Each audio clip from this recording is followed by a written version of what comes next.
I'm back at Subway. Not a secret shopper this time. I did order the 6-inch BLT on the Italian urban cheese bread. Again, I think I said Monterey cheddar last time, but they corrected me and said that this is Italian urban cheese. They also were unable to comprehend that I wanted a BLT sandwich. That's not in their system. They do have bacon, lettuce, and tomato, but they can't make me a BLT. The veggie sandwich, add bacon. Can y'all make a bacon, lettuce, and tomato? Like we don't have that in our system to ring it up. So anyway, I've had several people ask me why I didn't get the Footlong Churro or the Footlong Cookie when I did the Secret Shopper event with the research company. The short answer is I didn't know that was available. It was probably on the signage. I'm at a different location today. It's definitely on the signage there. The Footlong Churro, I'm going to try it.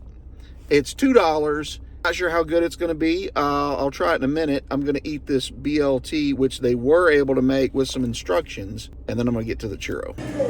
what's that on? Lettuce, tomato, and a little bit of mayonnaise.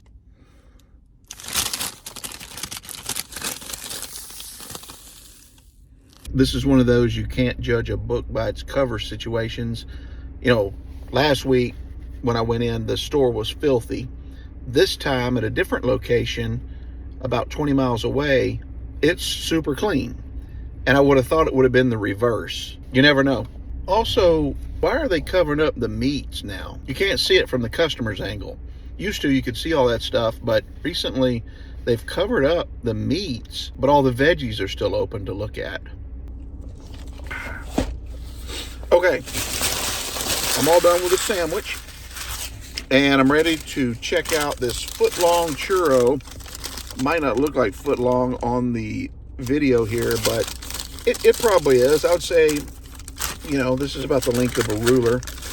When they were making it, they took the, I guess, the base breading or whatever you want to call it, the base churro, and heated it up. And then she handed me my cup for my drink, and she said, go ahead and make your drink while I fix the churro. So she took it out of the oven. I don't know what else she did to it, but they sprinkled that cinnamon sugar on it and then put it in this bag.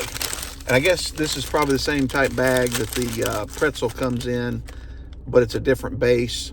I'm going to try the pretzel next time, but here is the Footlong Churro from Subway. This is not new to me. When I was in New York, they sold these in the Subway, the bagfuls. Let's see how it tastes.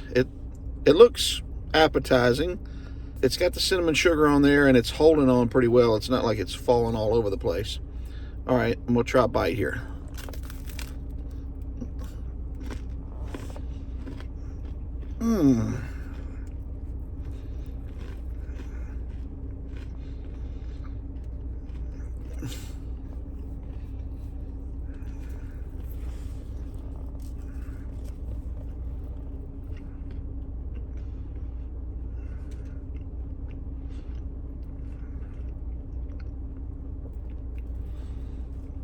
The first bite was extremely tough.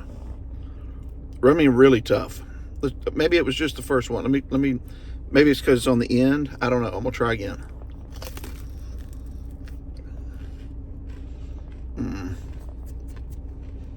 It's too tough. I'm not a churro aficionado, but to me, when you first bite into it, it seems tougher than it should be. It doesn't seem, makes it feel like it's not as fresh as those I used to get in New York. The water up there is what makes the bagel so good and the everything. But I don't know, this is a little tough. Once you get into it, it tastes normal, but that first couple of bites, it doesn't seem as fresh as it should. It's edible and I'll eat it, but it is a little tough. It should have some crunch. It should have some chewiness to it, but I don't think it should be tough. I'm not sure what their cooking process is. My guess is these are already pre-made and they heated them up in that little convection oven to get them hot enough to hold the sugar. It's not terrible. It was $2. I think they're only $1 in the New York subway system. I'm going to be in New York in a couple of days. We'll see. Probably not something I would get again. I may make another video on the Footlong pretzel and then one on the Footlong cookie. I've seen some reviews on those and they were sort of similar to what I'm thinking about the churro. just not quite as fresh. To be fair, that was a crumble cookie founder that was reviewing it. Doubt he's going to give them good reviews on their cookies, but I'll do another video on each of those and see how they are. It's not super expensive. The pretzel's $3 and the cookie I think is $6 or maybe $5. But thanks for watching this video. If you want to watch the secret shopper video, you can click that here. Enjoy that. It was kind of a fun one where they paid me to eat lunch at Subway. See you next time.